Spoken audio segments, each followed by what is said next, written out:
we just show up and be like, who wants to fight? You know, we came to fight. So that's why the Raw Underground stuff with the Hurt Business looked legit, because it was 75% legit. He goes, there's a reason they call those high-risk maneuvers.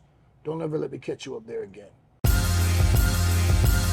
Another day, another dollar as I holler to the world. I love the way I'm living, love the Gucci, love the girls, love the parties and the clubs, love the models and hot tubs, love the German engineering set on deep dish dubs. Another tour around the world, entertaining the fans. I love walking through the airport, taking pictures, shaking hands. Every day for me's an oyster, crack it open, find a pearl. I love the way I live is what I holler to the world. Welcome back to Marking Out with MVP and Dwayne Swayze.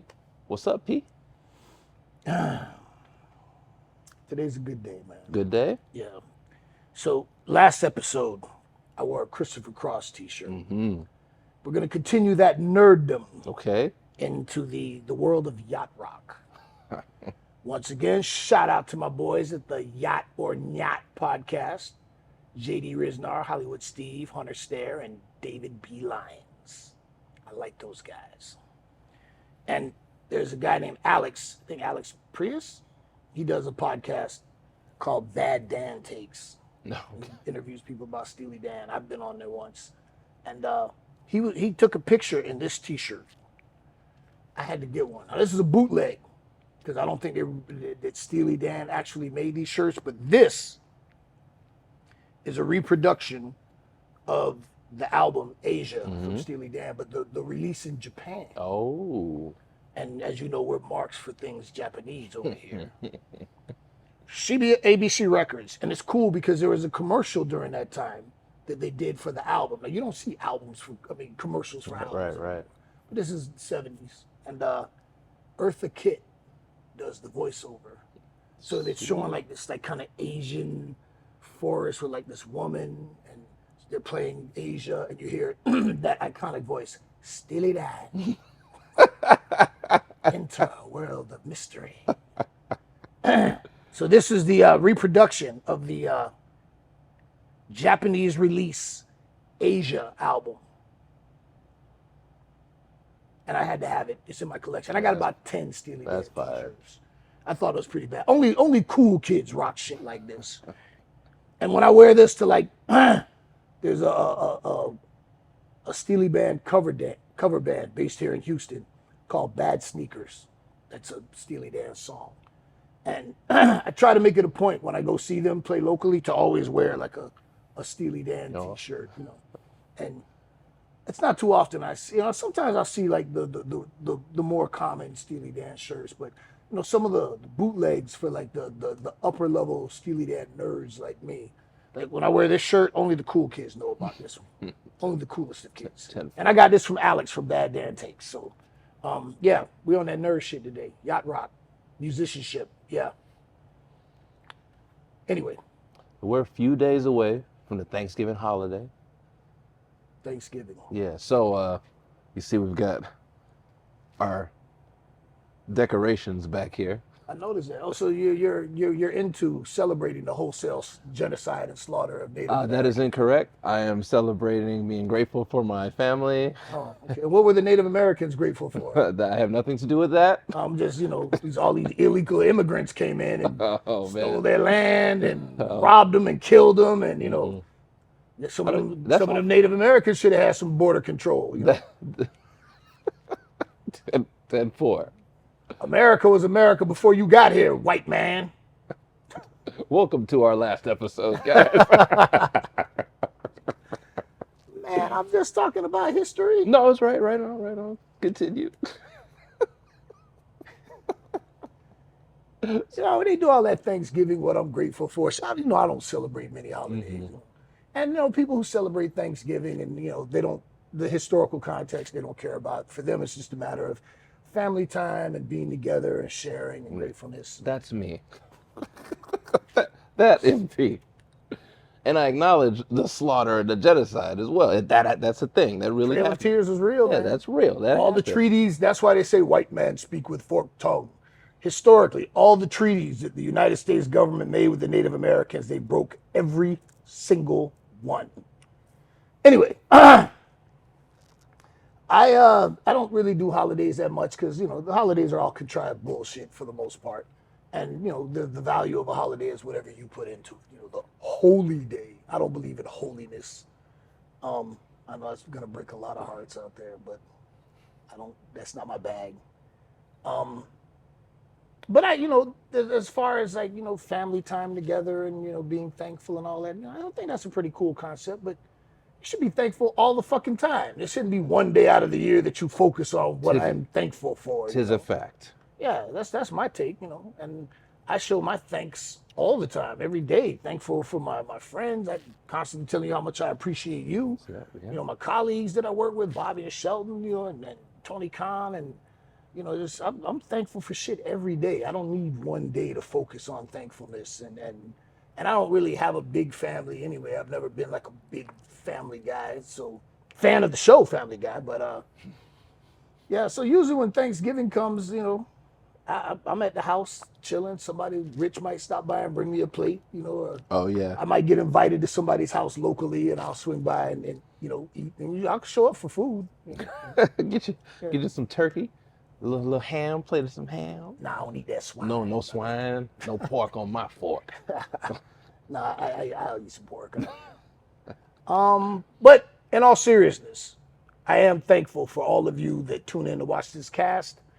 I really, really appreciate you guys. We're just over 6 months in. Yes, yeah. And again, I'm impressed at how quickly we're growing. When we first started this podcast, it took us a month to 6 weeks to hit 100,000 views. Now we're doing that in the first 3 or 4 days. P, you had this idea 1 year ago. I remember the show in Phoenix, and we gotta drop that pilot episode soon so these guys can see it. Yeah. But it was like October 27th, 2024, excuse me, when we shot my birthday, that. yeah. Man, it's just crazy. You had the idea, we shot it, it's turned into this. It's come to fruition. Yeah. And you guys are making it a force. I mean, seriously, I am so appreciative and grateful and thankful for those of you that tune into this and you like the content. Like, me and my partner put some hard work into this. A lot of work goes into this behind the scenes. He does most of it. Him and Ryan, the man behind the cam.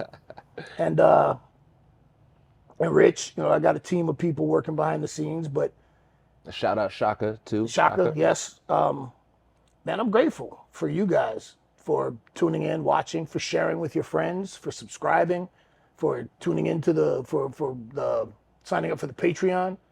That's real cool, man, and it's very humbling and flattering when I see comments underneath like, man, just discovered this podcast, is quickly becoming my favorite. You guys say some real cool things, and I engage you.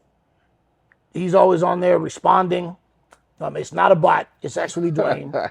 But some of the comments you leave you're inspiring to me to want to continue to put out good content, tell my stories based on my experience and my time in the ring and over 20 years in the business. I'm having fun doing this, and I will keep doing it as long as you guys keep tuning in and signing up and subscribing. And 6 months we went from getting 100,000 views in like a month to 6 weeks to now doing 100,000 views in the first 3 days. Awesome. So guys, please make sure you drop a comment. We really appreciate you. Thank you very much. And this all happened when your best friend is a pro wrestler. That's what I'm grateful for. Hey, Pete, let me ask you about that time. Sure, Dwayne, ask whatever you want. And then they said, we're doing a podcast. Yeah, now I got to do it. I have to ask those same questions, but on camera. Yeah, but we get off into the weeds over here. Yeah, true indeed. And then there are some details that, I can't leave out. I mean, I have to leave out for, PG rating. R rating, there are some X-rated stories that I won't even tell on Patreon. Another thing, I want to jump to real quick, Pete, because you told me some super cool stories about your past as a bouncer in Miami. And I know we joke about Puff Daddy, my former favorite rapper, or entertainer, can't call it rapper. But let me go to my notes here. Jennifer Lopez recently stated she doesn't believe she's ever been truly loved by a partner despite being married 4 times. So she said this verbatim. It was on the Howard Stern show on Sirius XM. So I remember a story specifically that you told me about Jennifer Lopez and Puff Daddy that I think would be super dope for the audience to hear.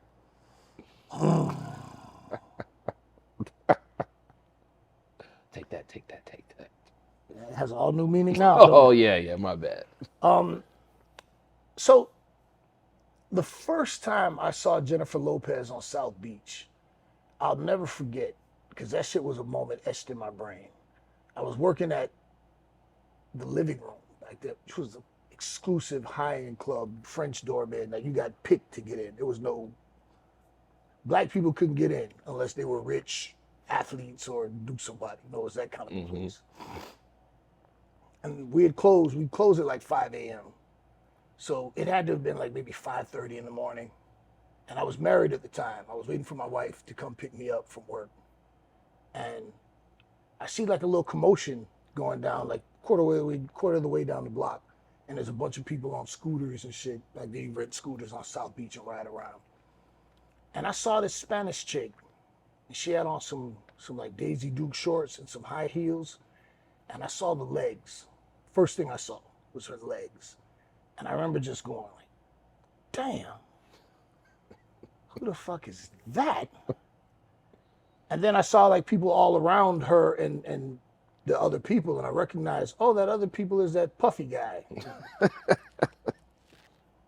Because I don't know what name he was under at that point, you know, but Puffy or whatever the fuck his name was.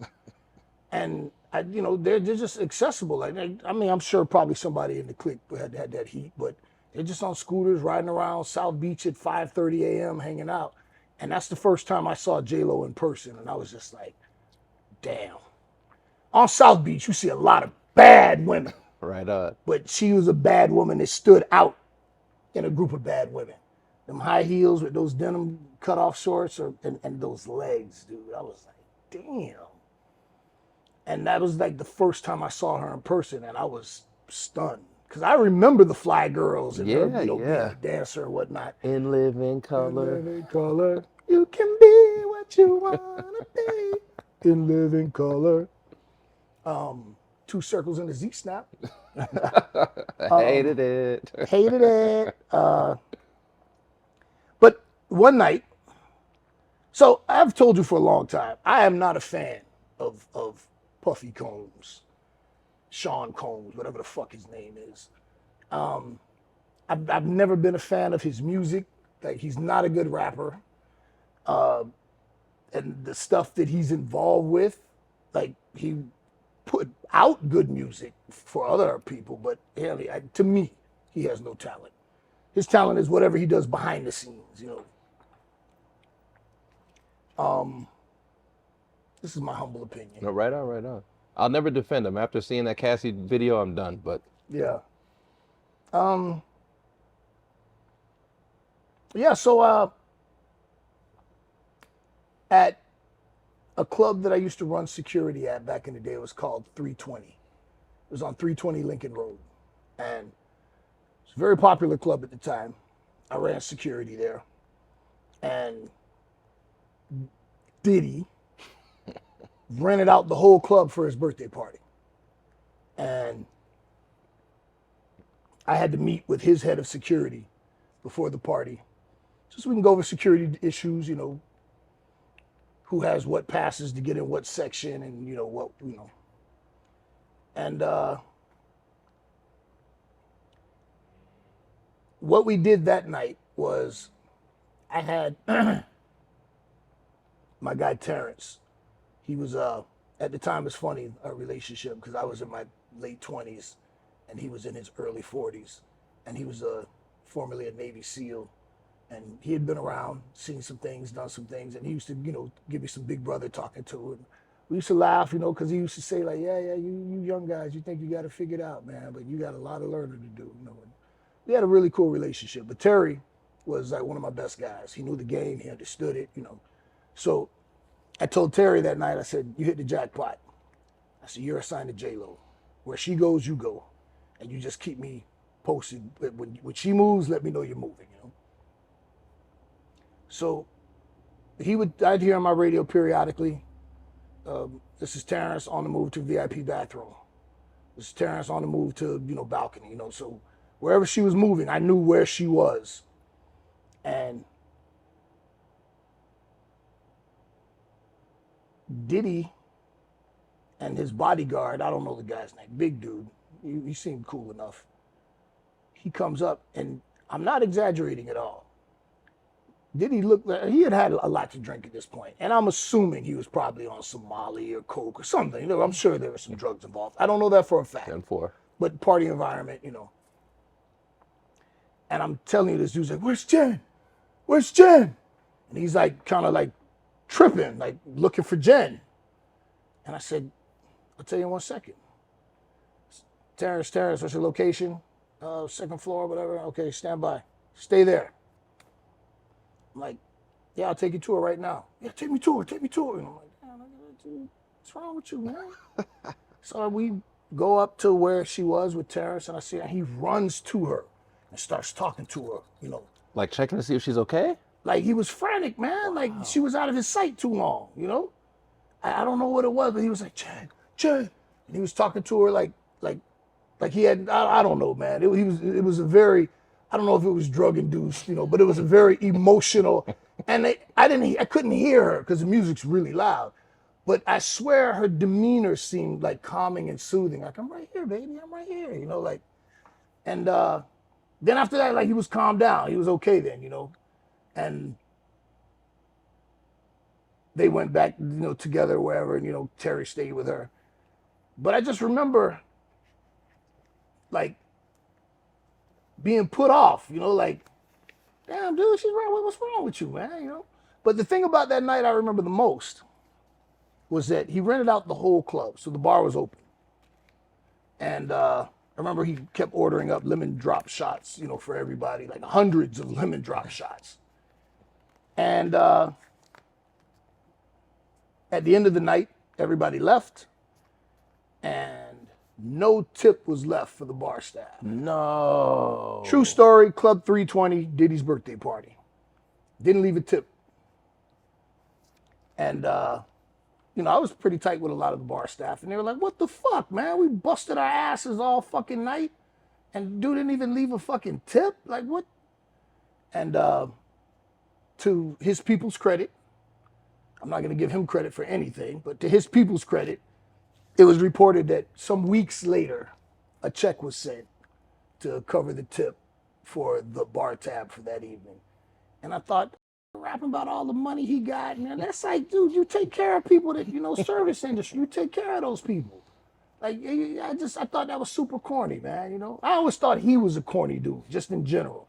And then when all this shit came out, I'm like, I told you, I told you. Yeah, I remember that call. Like when I had the MTV Awards, the year he hosted the MTV Awards, I had to do security detail. So I was like with his people. And, you know, he kept having to do these press conferences, and he kept saying that year he was going to have a prize for the best dressed couple. And I think he said either the best dressed individuals or the best dressed couple. And he was like 25 grand each. Okay. He said, "I'm going out of my pocket, my money. I'm going to pay this out of my pocket." And I was like, "Damn, that's a flex, dog," you know. But then later on, after everything was done, and I'm sitting with his people, and they're having like the post-day meeting, he goes, "All right, now we got to see what sponsor we can get to cover this 50 grand for." Wow.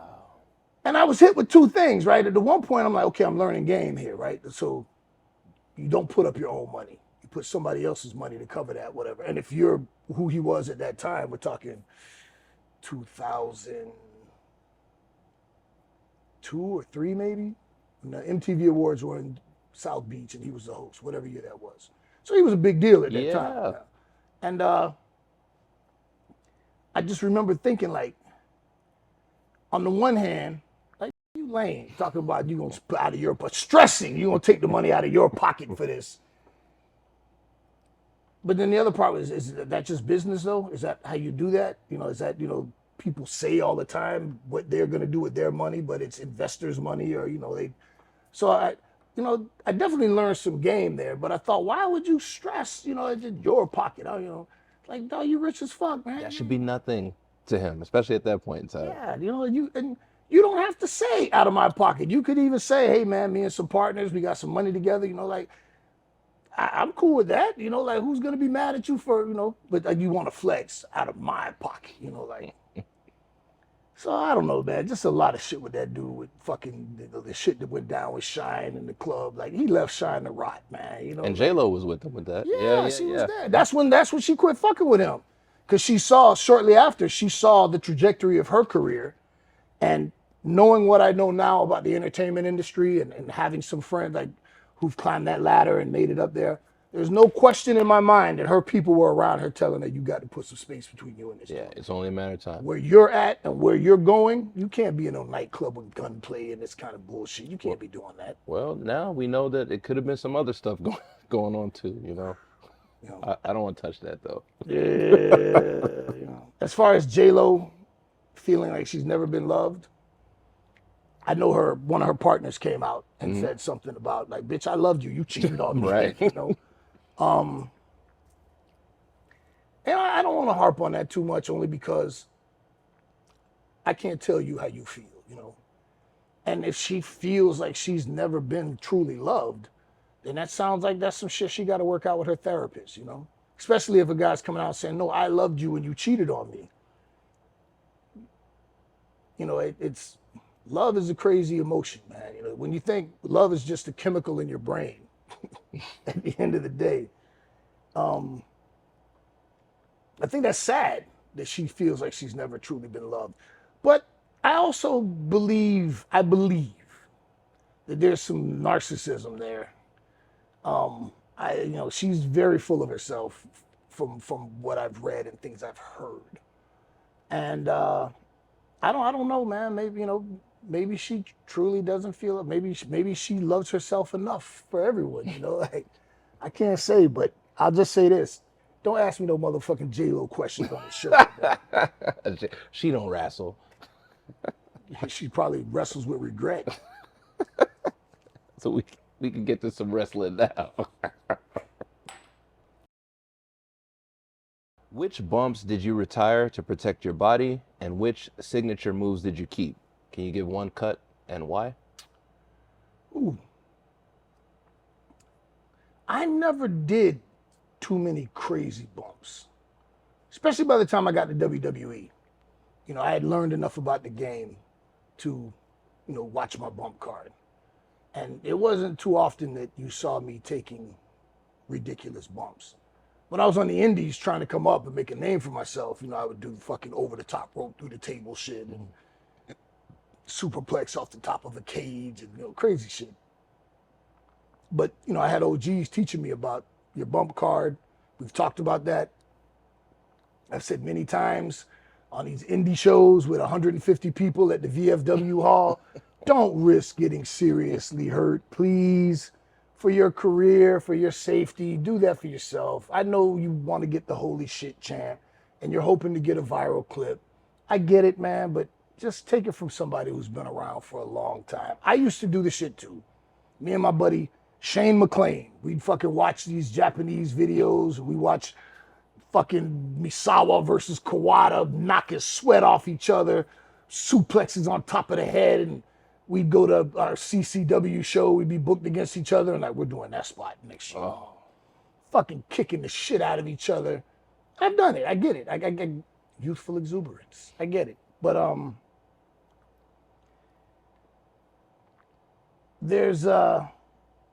there comes a point in your career where you have to really think about the business of professional wrestling. Preserving your body, maintaining your physical ability to wrestle. And like when you choose a finisher, talk to Evan Bourne, AKA Matt Sydal, like the 450, or not the 450, God, what is it that he would do? Damn, I forgot what you call it, where you jump out and do the backflip into the splash. What's that called again? I can't even think of the name of the move. It's the one that Brock Lesnar did when he landed on his head. On his head. Yeah. I'm drawing a total blank. I don't know. Must be the whiskey. Could be the weed. Yeah, what is that move called? That's a song, by the way. Yeah. Well, that's Hank III, Whiskey, Weed, and Women. Might be the whiskey. Could be the whiskey, might be the weed. Yeah, okay. Write that down. We're gonna make that song. Yeah, so by the time I got to WWE, I was business bumping. Okay. And, even Finley taught me, because, when I was working with Kane and Taker, I would bump on everything they did. They'd punch me, touch me, I'd go down, But I watched Finley, and he wouldn't bump on everything Taker would do to him, but he'd sell it big and, flail or fall around, and eventually he would bump. I was like, oh, I didn't know you could do that. Okay, so I learned how to preserve bumps, but still make it exciting, still make the guy look good. The one thing that I used to do that I stopped doing, well, actually, there are two things. It's kind of funny. I think I told a story about Steve Kerr telling me to get down from the top rope, because contrary to popular belief, I am actually athletic. I mean, I'm no Shelton Benjamin, but shooting star press. Shooting star press. Okay. That's what it was. Evan Bourne. Talk to Evan Bourne about picking the shooting star press for your finish every night. Because that means every time you win, you got to go up there and do that shit and come down on your knees every night, every night, every night. I think Evan Bourne's foot and ankle have been completely rebuilt. Yikes. Even what's that guy's name? Hogan Hulk. He would just do that leg drop every night. And just doing a leg drop destroyed his back night after night on that stiff ass old ring. So if you look at Rey Mysterio, who there's nothing Rey Mysterio couldn't do. But if you look when he wrestles now, it's just the hits. The West Coast Pop, the 619, just certain things that he does that are the hits that don't take as much of a toll on his body, because he's had double-digit knee surgeries.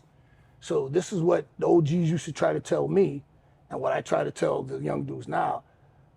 If your finish is the 450 and you go up every night, that means every night.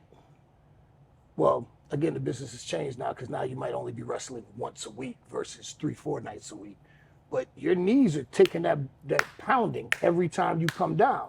And when you're in your 20s, that's fine. But once you get into your 30s, you start to be like, damn, you start to develop knee trouble. And if you're still around in your 40s, you still got to do that.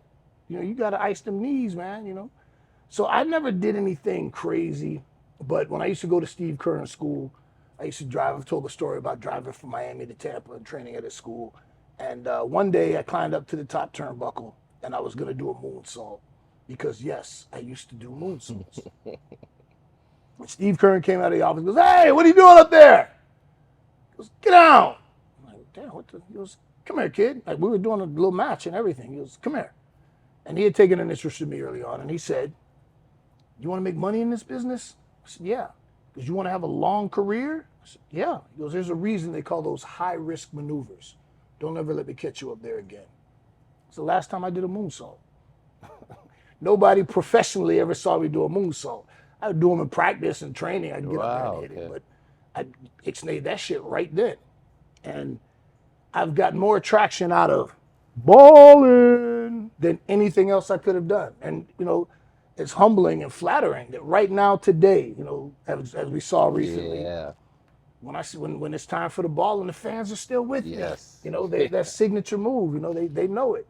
So the one thing that I used to do sometimes that I don't do at all anymore was I would do a cutoff as a baby face. I would do a cutoff spot to go into the heat, where I get some good shine on the heel, and then I grab him by a front face lock, and I climb to sit up on the top turnbuckle like I'm gonna do a tornado DDT. And as I'm up there, he would pop his head out and grab my foot and just pull me out of the corner. So right in the corner, he would just pop his head out, pull his foot out, and step out, and I would just take a short bump from the second rope right in the corner. Boom. And it would always get a ooh. And it looked like some cool shit. The heel just, no, I ain't taking that. Boom. But that's like one of the hardest places to bump, right there in the corner. That corner? Yeah. Okay. Because the toughest place on the ring is the apron, because that's where it's reinforced. The best place to bump is dead center in the middle, because it has some give there. But in the corners, there's not much give. So when you take that bump from the corner right there, that's like a really hard part of the surface of the ring to hit. And it always got such a great response as a heat spot, because you're like, ooh, you could hear it. You could just hear the body hits differently. You hear that dull thud. You're like, oh, goddamn, I know that hurt, you know. And I would sell the fuck out of it, and the heel would just, you know, I got you, you know. I don't do that shit no more. That hurts too much. So that's probably the one that I cut. And all wrestlers go through that as you're getting older. Like I used to do a nip up when I would do my comeback, and I would do my lariats in the corner, hit an exploder, and then I would nip up, boom, you know. And that's a good moment, you know, especially as a baby face. I'd fucking nip up to my feet and fire up, and everybody's with it. Because after that, next comes balling. You know? Right. And then, I don't remember exactly when, but it was when I was working on the Indies. After New Japan? After New Japan, after Impact. Okay. And I went to hit the nip up, and for the first time ever, I didn't hit it. Like I came up to both feet, but I kind of slipped and fell. And I remember thinking like, oh, fuck, I never fuck up the nip up. Yeah. I can do that shit 100 times out of 100. But that was the one time that I hit it, but I fell. And then I got up like selling my knee. You know, like, oh shit, my knee, you know, put that. I learned that from Ray. You fuck up something, just sell your knee. You get the sympathy right away. They think, oh, he's really hurt. I'm selling my knee. Because when you do some shit like that, people will laugh at you. Yeah. Like, you fucked up. But I first heard the first snickers, you know, but when I got up like selling my knee, people were like, oh shit, he's really hurt, you know. And but I wasn't. I was just embarrassed, you know. And I realized like maybe you shouldn't do that anymore. Because you could do it every single time. Never fucked it up. Never fucked up a nip up. But after that first time fucking that up, it dawned on me that maybe my knees are at a point in my career now that I don't need to be trying to do that young, spry shit. You know, I can get up and do the same thing without the nip up. The nip up was a nice touch because it was exciting and a big explosive moment. That was the last time? That was the last time. I haven't done this shit since. And all wrestlers go through that with aging. Just certain things that they used to do that they realize either too much of a toll on the body to do that, or just hurts to do, or just, you know, can't really do it anymore. And yeah, everybody has their own set of what they do and don't. But that's the only move that I can think of that I cut out completely, was that thing in the corner for the cutoff. And most of my shit, you know, I'll still take bumps for you, you know, depending on what we're doing or what it is. I can still bump well, but I'm just, I'm not doing excessive bumping, and I'm definitely not doing the needless bumping that a lot of these young guys do today, that the OGs warned me about back in the day. You don't need all those unnecessary bumps, but you want to do it because you know. All right, no problem. Let's talk again in 10 years. If you're still doing this shit in 10 years, you know. What do you think about this monkey shoulder? I like it, man. That bottle's getting low. Yeah, we taxing this bottle. Respect the monkey shoulder. Shout out to the malt men. Google it. So P, when the Hurt Business dominated Raw Underground, what made those brawls feel real, and how do you keep run-ins from looking staged? Okay, I'll deal with the second part first. To me, run-ins always look staged. Just because of wrestling, we've been conditioned, you know, certain things we just are used to being a part of. And that's part of the drama, you know, somebody running down the aisle and, you know. So the only time a run-in doesn't look staged is, to me, my opinion, is when they go to the extra step to like hide somebody in the crowd, or one of the cameramen are, you know, dressed up, and then they take off the hat and you go, oh my God, it's Chavo Guerrero, you know. But usually, you know, Because let's be real. If you're doing a run-in, then your music isn't gonna be on cue when you hit. You know, you're not telling anybody, hey, at the truck, we're gonna run down it, you know. But the suspension of disbelief is part of what wrestling's all about, you know, because I've never in my life seen somebody in Pride get slung into the ropes and bounce back into a kick or a punch, or, you know. So you condition yourself to just accept certain things that are ridiculous, and you enjoy it as part of the fun. Right on. Regarding Raw Underground and the Hurt Business, it was pretty cool how that worked out because at that time Vince was big on the Hurt Business, as you can tell how we were being booked and everything. And whenever we would take a loss on the show or something didn't go our way, we would brush off some steam, blow off some steam by going to Raw Underground and whooping some ass. And we just show up and be like, who wants to fight? You know, we came to fight. And what made our shit look real is that Bobby is a collegiate wrestling champion and a dominant MMA fighter. Shelton Benjamin, two-time NCAA All-American, Minnesota. That's a lot to be an All-American in Minnesota. That's like, Minnesota is to fucking college wrestling like what Alabama is to football. You know, like if you're an All-American there, you're exceptional. And he was a two-time All-American. And you got humble me with my jiu-jitsu background, and at that point, I think I was still a purple belt at that time. But, you know, I know how to throw people, I know how to control people. So when they were doing Raw Underground, you know, they wanted to give it a fight, a legitimate three-quarter shoot look. And man, Shane doesn't get enough credit because Shane told Vince to buy UFC way back. Vince didn't do it. But if Vince had owned the UFC, would it be as successful as it is now? I don't know. You know, who knows? But Shane also trains in MMA. And so Raw Underground is Shane's idea? Yeah. Ah. Yeah, okay. Raw Underground was Shane's idea, as I understand it. Okay. And so you had people that would do the Raw Underground that some of those fights didn't look so good because they didn't really know how to fight. So they were trying to pro wrestle fight, kind of. And it didn't look that great. Some people had a better grasp of what a fight should look like, not a choreographed wrestling match. And that's the one thing that Shane would say for those fights. Like, I don't want wrestling. This is supposed to be a fight. I've had a lot of fights. I got my ass whooped a lot growing up. I got my ass beat. I learned how to fight by getting my ass beat, you know. And then working on the South Beach, you know, for the years, and bars and nightclubs, and, you know, dealing with brawls and shit like that. So I'm no stranger to getting punched in the face, and I'm no stranger to punching somebody in the face. So when you actually have real fighting experience, you know what a fight's supposed to look like.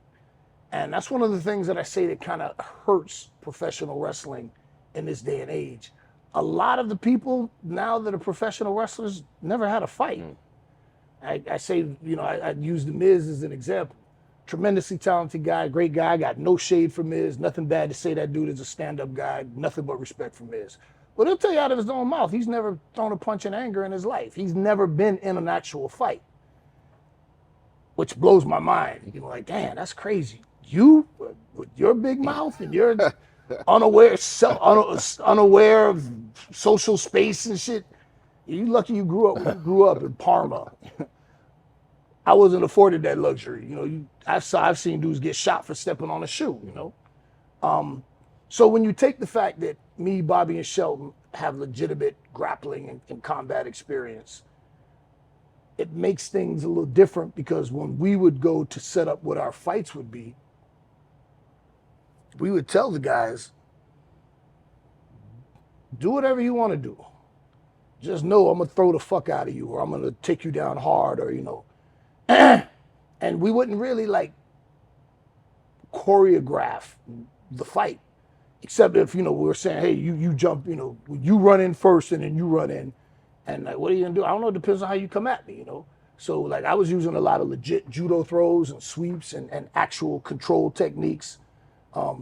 Shelton was doing the same. Bobby was doing the same, and that's why our shit looked real, because we know what a real fight looks like, and we were using real techniques.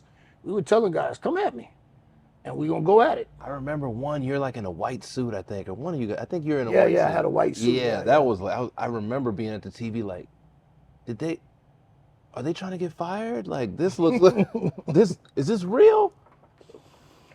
And shout out, kudos, recognition to the guys that we were working with, because you only look as good as the person you're in there with. You know, as professional wrestlers, when we're in the ring together, it's my job to make you look better than what you really are, and it's your job to do the same for me.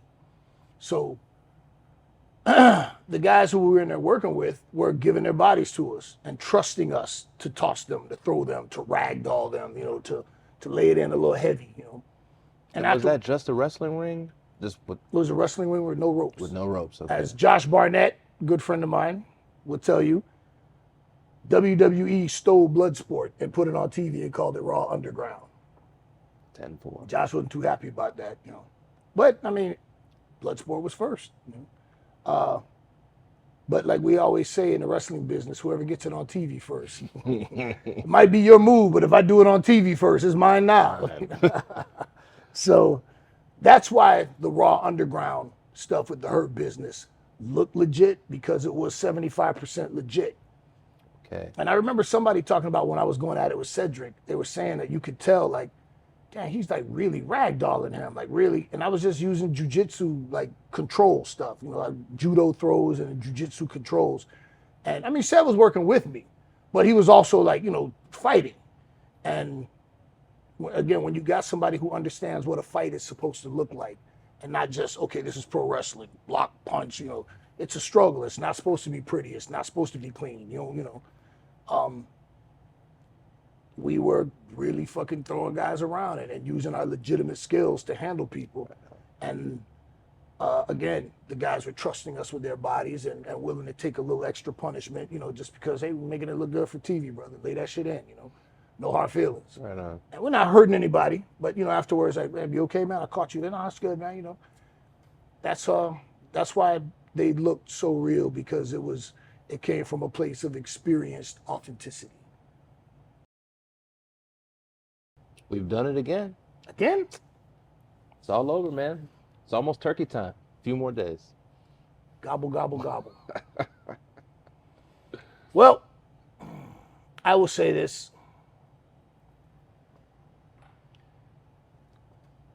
Shout out to the Dan, Steely Dan, possibly the greatest musical confluence of geniuses I've ever come across in the history of music. Was Chevy Chase really in? Oh, that's when they were in college. It was they had a band called the Leather Canary.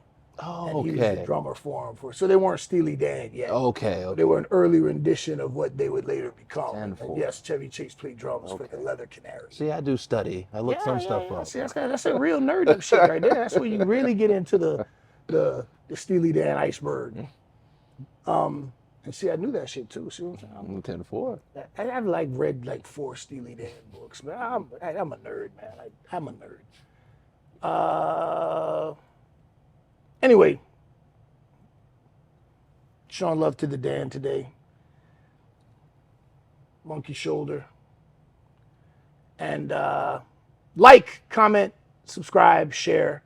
Our viewers are going up. You guys are loving the content. We appreciate it. Keep those comments coming. Dwayne is there engaging you. Rich, sometimes you'll see Richard Harding stop in and he's watching and he's liking and commenting a little bit. I appreciate you guys a lot. And this is fun. I love doing it. Hanging out with my boy, talking a little wrestling. And you guys seem to enjoy it too. So let's just keep the train rolling.